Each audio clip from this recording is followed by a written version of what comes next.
que je le prononce bien, Rouge-Cœur des Agnettes à Gennevilliers dans les Hauts-de-Seine. On va en parler avec Vincent Kiriluc, directeur de production pour l'immobilier résidentiel chez GA Smart Building. Bonjour monsieur, on vous écoute, je vous laisse la place. Bonjour. Je me présente, donc je suis Vincent Kiriluc, donc je représente la société GA Smart Building qui a 150 ans d'existence. Donc c'est un promoteur constructeur industriel et c'est le pionnier en France de la construction et de la rénovation hors site en France. Donc moi je suis directeur de production et je représente également donc, la société du groupe GA Immobilier Résidentiel qui est la structure de promotion logement qui a été créée il y a 3 ans maintenant au sein du groupe pour porter des opérations de promotion privée. Bonjour à tous, je m'appelle Vitaly Caplin, je suis le directeur du pôle environnement chez Elliott. Donc Elliott, bureau d'études environnement, structure et façade sur des opérations de maîtrise d'œuvre, de construction neuve et de rénovation. Et nous avons accompagné GA Smart Building en tant que BE environnement sur cette opération. Alors nos logos se ressemblent mais on n'a strictement rien à voir ensemble. Donc on va vous parler d'une opération de promotion immobilière, donc la construction de 90 logements que l'on porte en accession à Gennevilliers, qui va être réalisée à partir de procédés constructifs hors site de toute nature qu'on maîtrise au sein du groupe avec l'aide du bureau d'études Elliott. Et elle est intéressante d'être présentée puisqu'elle devait relever le défi, plusieurs défis, à la fois appliquer les règles d'or de la construction hors site qui sont complexes, proposer une architecture qui soit ambitieuse sur un site qui est très stratégique dans la commune de Gennevilliers, proposer des logements de grande qualité d'usage puisqu'il s'agit d'une opération exclusivement dédiée à l'accession à la propriété et relever le défi de l'ambition carbone en proposant une opération conforme au seuil 2028 RE 2020. Alors, le terrain d'assiette, il se situe en plein cœur de Gennevilliers. Donc, ce qui saute tout de suite aux yeux, c'est qu'on est dans un environnement particulièrement dense, essentiellement occupé par des programmes résidentiels, à proximité des transports en commun, à proximité du centre-ville, à proximité d'équipements publics assez sensibles, tels que des écoles et également une place de marché située au pied du site. Donc, ce qui présage les contraintes que l'on va avoir à relever en termes de réalisation du chantier et de préservation des nuisances de toute nature. Le site participe au renouvellement urbain de ce quartier qui est inscrit dans une opération politique de la ville. C'est également une opération d'aménagement qui est portée par la CEMAG 92. Donc, pour porter ce projet, on s'est associé à l'agence d'architecture Fuseau pour proposer une architecture qui s'inscrit à la fois dans son environnement, et également qui soit tournée vers l'avenir. Donc la volumétrie, elle est relativement morcelée. Elle répond donc à une fiche de l'eau, donc qui s'appuie sur un socle relativement élargi de type R+3 sur lequel on va surmonter des émergences qui vont monter jusqu'à R+8. Et les 90 logements de l'opération se répartissent sur 3 cages relativement bien réparties. Donc le plan mince permet de constater la difficulté auquel on va être confronté lors de la réalisation du chantier, puisque le terrain il est desservi de ses 4 côtés par du domaine public, et on voit bien la proximité des équipements publics, à la fois l'école, que l'on voit sur la partie de gauche à l'écran, donc de l'autre côté de la rue, et la place de marché, qui est un marché permanent. Ça a beaucoup orienté, ces contraintes de site ont beaucoup orienté les choix programmatiques et architecturaux du projet. Programmatique d'une part parce qu'il fallait animer ce socle en proposant une grande variété d'équipements commerciaux, en proposant des porosités au niveau des halls traversants, au niveau des passages, proposer également un site qui soit ouvert sur l'extérieur avec des salles communes qui sont des lieux qui vont être dédiés à l'intensification des usages entre copropriétaires et également ouverts sur l'extérieur puisque profitables aux associations, en tout cas au secteur associatif du quartier. Également beaucoup d'ambition sur l'architecture, puisqu'on est sur un site donc, qui est très exposé depuis le domaine public, une architecture qui se veut avec beaucoup de relief. Alors, dans une écriture qui est cohérente par rapport au quartier, mais avec beaucoup d'ambition. Donc, elle s'appuie sur déjà un travail de mise en retrait de beaucoup d'éléments de façade, par le recours à des loggias sur les angles des émergences, par des balcons filants. Également un travail avec un maillage en béton qui passe devant la façade courante, qui passe devant les balcons, donc des éléments en béton qui seront travaillés d'ailleurs en préfabriqué, on le verra tout à l'heure. Et le bois qui a été mis aussi à l'honneur sur ce projet, puisque toutes les parties courantes de l'immeuble seront réalisées avec des bardages bois. Donc c'est une opération qu'il a fallu concevoir avec beaucoup de standing, beaucoup de prudence sur la qualité d'usage. Parce que comme je le disais, c'est une opération exclusivement dédiée à l'accession à la propriété.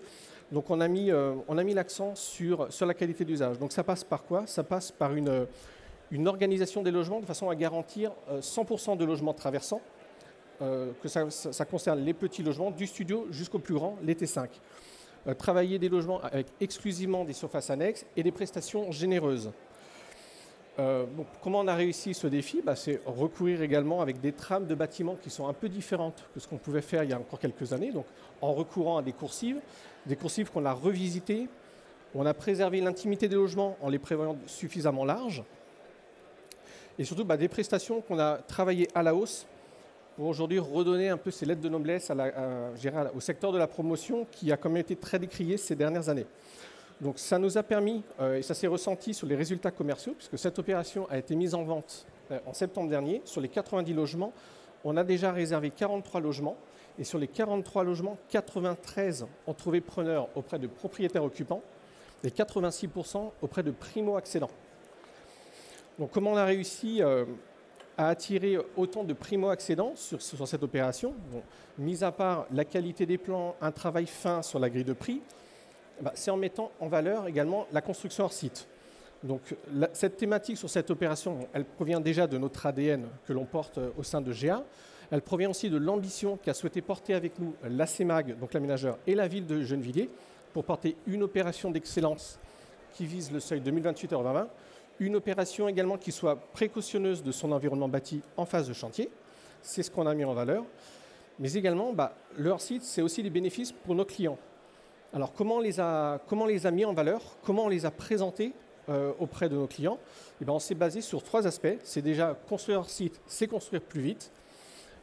C'est une opération qui va être réalisée en 18 mois, sachant que l'intérêt pour nous du hors site, c'est à la fois de condenser la durée de réalisation du chantier, mais surtout de le sécuriser en réalisant une bonne partie du clos couvert à l'abri des intempéries pour en terminer avec ces incessants reports que l'on peut constater, reports de délai auprès de clients. Donc pour nous, c'est intéressant et on est tellement sûr de notre coût qu'on s'est engagé auprès de nos clients à prendre en charge les frais intercalaires qui seraient générés par des reports de chantier. Construire site auprès de nos clients, c'est aussi construire bas carbone, c'est construire écologiquement responsable en mettant à l'honneur la matière biosourcée au sein de nos usines de fabrication, en mettant le bois à l'honneur, ce qui nous permet de viser, je le répète, le seuil 2028 de la RE2020 sur ce projet. Et construire en site, c'est aussi améliorer le pouvoir d'achat de nos clients. Parce que qui dit construire plus rapide, dit beaucoup moins de frais pour les acquéreurs, beaucoup moins de frais intercalaires, beaucoup moins de loyers à dépenser pour ceux qui sont actuellement locataires. Et c'est aussi concevoir des bâtiments beaucoup plus performants d'un point de vue charge, d'un point de vue énergétique, par une enveloppe plus performante. On s'est engagé à viser une étiquette énergétique A sur tous les logements.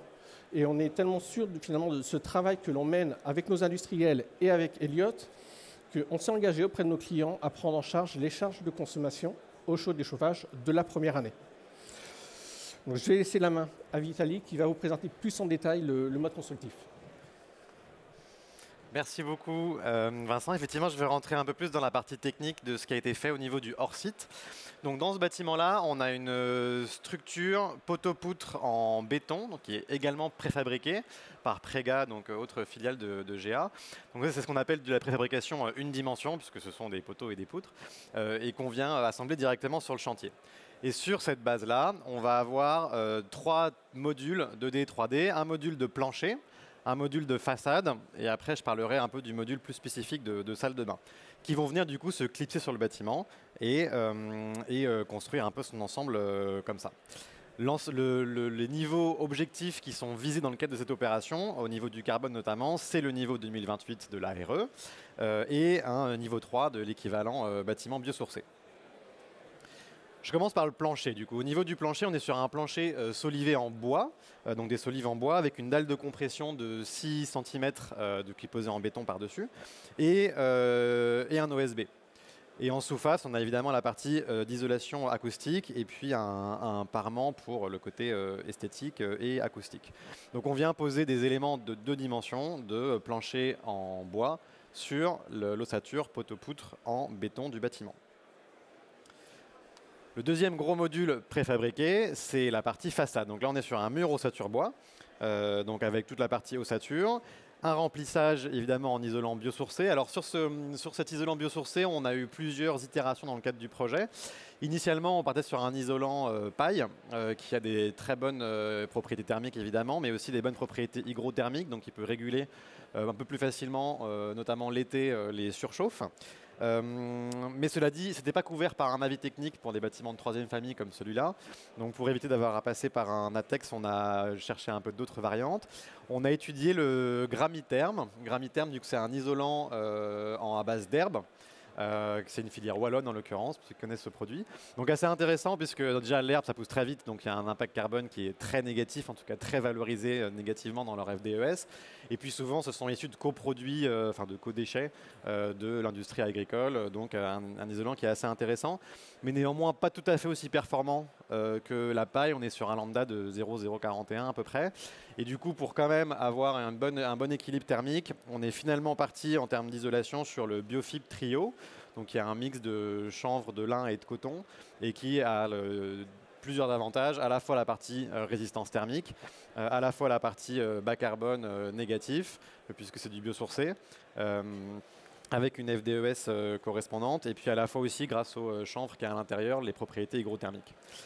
Donc il y a 22 cm qui est réparti dans la partie mur ossature bois, et après il y a 6 cm aussi à l'extérieur pour assurer la liaison avec les ponts thermiques. Et donc il faut s'imaginer que ce module-là, c'est vraiment un module d'ensemble. Il y a la façade avec l'isolation, il y a les menuiseries extérieures qui sont en bois qui sont intégrées, il y a les BSO qui sont en aluminium qui sont intégrés aussi avec le coffre de volet roulant, et c'est vraiment l'ensemble qu'on vient poser directement sur la façade.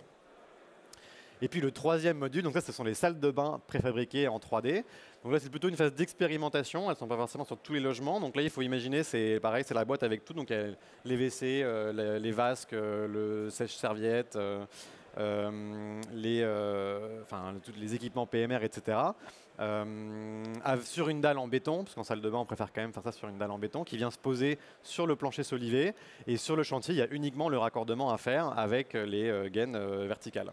Au niveau du module des salles de bain, ça demande quand même, ce sont des éléments qui sont assez standards. Il faut que ça tombe juste avec les gaines verticales du bâtiment, etc. Donc architecturalement, il y a quand même pas mal de choses à prendre en compte. Après, sur les autres éléments, la façade et le plancher, comme vous l'avez vu dans les visuels, les perspectives juste avant, alors certes, ce sont des modules standards, mais ça laisse une grande liberté et une grande variété à l'architecte pour proposer les formes de bâtiments qu'il souhaite. Au global, du coup, sur le hors-site, donc il y a de nombreux atouts du hors-site. Là, j'ai parlé un peu de la partie carbone. À gauche, vous avez la comparaison sur le plancher entre notre complexe de plancher préfabriqué et puis un complexe béton par référence un peu. Et pareil à gauche pour la façade. Donc on voit notamment la partie verte qui est carbone négatif du plancher, qui est l'OSB et puis les solives, qui permettent d'arriver à 20 kg de CO2 par mètre carré de plancher contre environ 48 pour du béton. Et sur la partie droite, pour la façade, pareil avec la partie carbone négative qui sont la paille et l'ossature bois, on est sur un total à peu près de moins 4 kg de CO2 par mètre carré de façade contre environ 69 pour une façade en béton. L'essentiel de cette réduction carbone, ce sont les matériaux, les éléments biosourcés. Pourquoi ? Parce que la partie préfabriquée aujourd'hui, elle présente de nombreux atouts. Vincent en a parlé, il y a des atouts sur la durée de chantier et surtout sur le fait de fiabiliser les délais de chantier. Il y a des atouts sur les nuisances, parce que du coup c'est de la filière sèche, donc on arrive, il y a beaucoup moins de poussière, il y a moins de durée, il y a moins de flux, il y a moins de quantité de matière, il y a moins de camions, il y a moins de transport, etc. Et puis ensuite, il y a deux éléments qui sont importants et qui se valorisent au niveau du carbone, qui sont donc globalement moins de transport, moins de camions, moins de transport de matière d'une part, et puis moins de chute de déchets, puisque la production est plus maîtrisée, dans un environnement maîtrisé en usine d'autre part. Mais ce sont justement deux éléments qui, aujourd'hui, quand on fait notre calcul réglementaire de la RE 2020, qui sont figés en fait. Ce ne sont pas des éléments sur lesquels on a la possibilité d'agir ou de modifier les hypothèses de calcul au niveau de notre calcul carbone. Donc ça, c'est une capture d'écran de FDES, donc les fiches de données environnementales et sanitaires, qui fixent justement ces hypothèses-là. Donc aujourd'hui, le côté bas carbone de ce bâtiment, il est en fait principalement dû à sa partie biosourcée. Et on peut faire une approche quantitative qui est séparée de la gain carbone spécialement due au hors-site, mais il ne peut pas être aujourd'hui intégré à la CV de la RE 2020, ce qui est un peu dommage et ce qui pourra peut-être faire l'objet de réflexion dans le cadre des GTCAP 2030 dont vous venez d'entendre parler juste avant. Et pour élargir un peu la vision, parce que là on a beaucoup parlé de hors-site, mais je voudrais aussi insister sur pour atteindre un niveau 2028 sur un bâtiment comme celui-là, il y a beaucoup de leviers qu'il faut prendre en compte. Aujourd'hui, nous, les leviers qu'on a valorisés, on a un ratio de vitrage qui est maîtrisé, qui est entre 25 et 30%. Aujourd'hui, si vous voulez faire un logement RE 2028, vous ne pouvez pas vraiment faire un ratio de vitrage qui soit supérieur à 30%. Il y a également des sujets de confort thermique d'été et de résilience face au changement climatique qui interviennent dans ce choix-là. C'est un bâtiment qui est plutôt compact aujourd'hui, malgré les quelques épanelages, etc. On a essayé de maximiser un peu la compacité. La compacité, c'est quoi? C'est le fait d'avoir la matière qu'on utilise et qu'on met en œuvre qui soit la plus faible rapportée à la surface utile, donc au service véritablement qui est rendu par le bâtiment. La matérialité, j'en ai beaucoup parlé. Après, un travail sur les lots techniques aussi, les ascenseurs par exemple. Donc on pourra le voir sur un plan juste après, mais avec le système de coursive extérieure qui desservent l'ensemble des logements par l'extérieur. On a la possibilité d'avoir une seule cage d'escalier dans un des bâtiments avec un seul ascenseur. Et ça, mine de rien, ça réduit quand même pas mal le bilan carbone de votre bâtiment.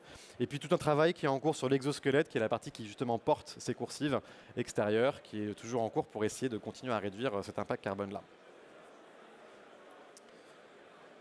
De manière générale, ça c'est issu d'une autre conférence que j'avais réalisée au CIMI, mais de manière générale, notre vision sur un bâtiment 2028 bas carbone, c'est qu'il y a un certain nombre de leviers qu'on est capable d'activer. On n'est pas obligé d'activer 100% des leviers, mais par contre, il faut en faire un minimum.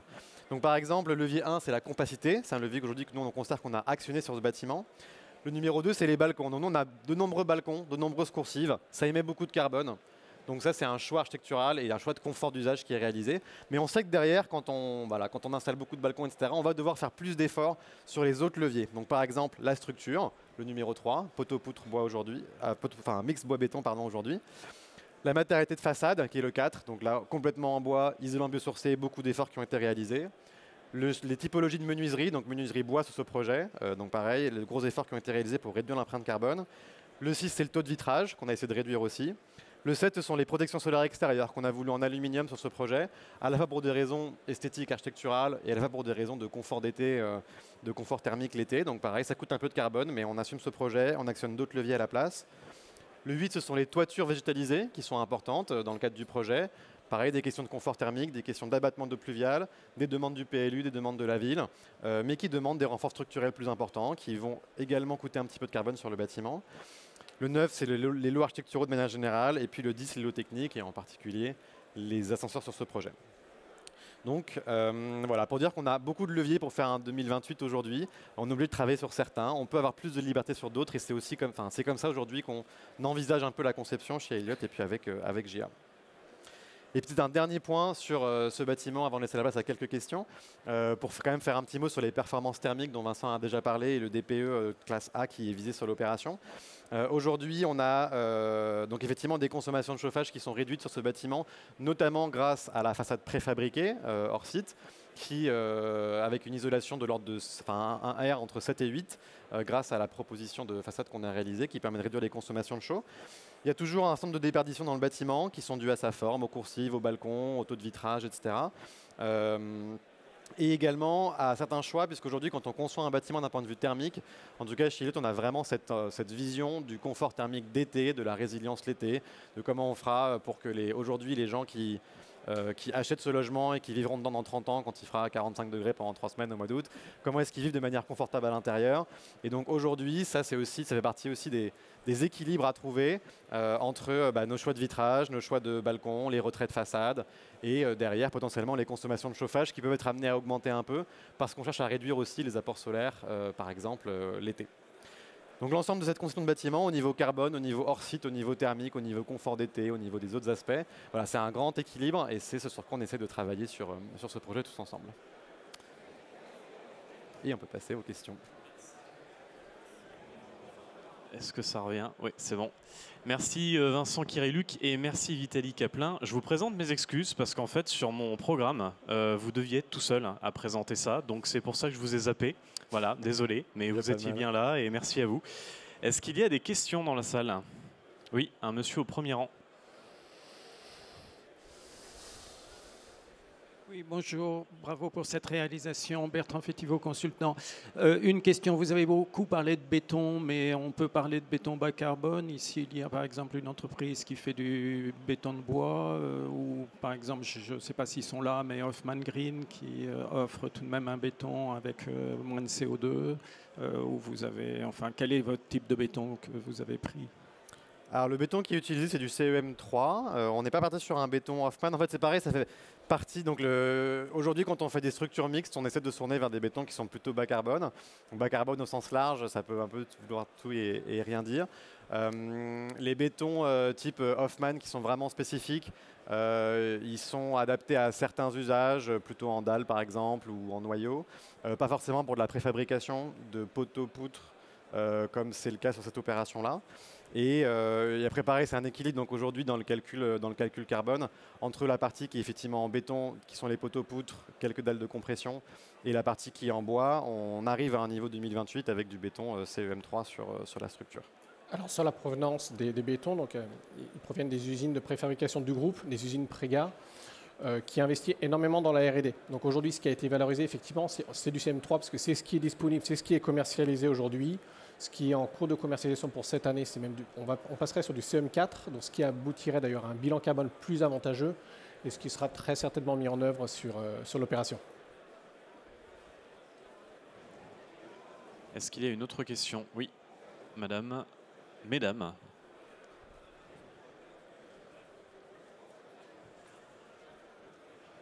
Oui, en 2 mots, est-ce que vous pourriez nous dire quel est le système de chauffage et de production d'eau chaude et de ventilation? Oui, vas-y. Ouais. Je vais en parler effectivement. Donc, le système de chauffage, donc, il nous a été mis en place par l'aménageur, c'est du chauffage urbain. Chauffage urbain qui est essentiellement alimenté par des énergies renouvelables, de la biomasse, qu'on n'a pas cherché à compléter par des solutions complémentaires d'énergie renouvelable type panneaux solaires, parce que c'est déjà un réseau qui est très vertueux et ça ne justifiait pas de rajouter des équipements complémentaires. Et en ventilation, on est sur une VMC classique de logement. Je suis désolé, on va devoir s'arrêter là parce qu'on a le timing à respecter. C'est toujours la difficulté, mais peut-être que nos intervenants peuvent directement aller échanger avec vous. Merci beaucoup, messieurs. Merci pour cette présentation très intéressante.